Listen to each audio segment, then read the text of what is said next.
এইভাবে কটেজ হতে হতে জলদাপাড়া যে জঙ্গলটা এটা শেষ হয়ে যাবে।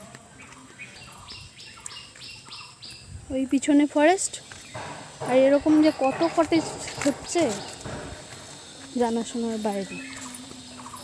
তো জঙ্গল, পুরোটাই জঙ্গল, তার মধ্যে যে সব আর রাখবেই কী করে, এত হাতি আসে আর কি, ওই জন্য সবাই বেচে দেয় জমি জায়গাগুলো। এই জমি জায়গাগুলোতে কিছু হতেও দেয় না হাতির জ্বালায়।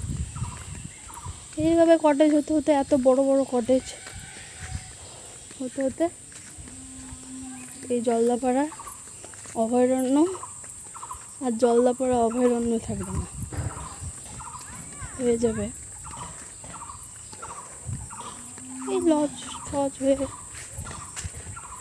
পরিবেশ দূষণ যাকে বলে। এইসব হওয়ার একটা বড় কারণ হলো পরিবেশ দূষণ।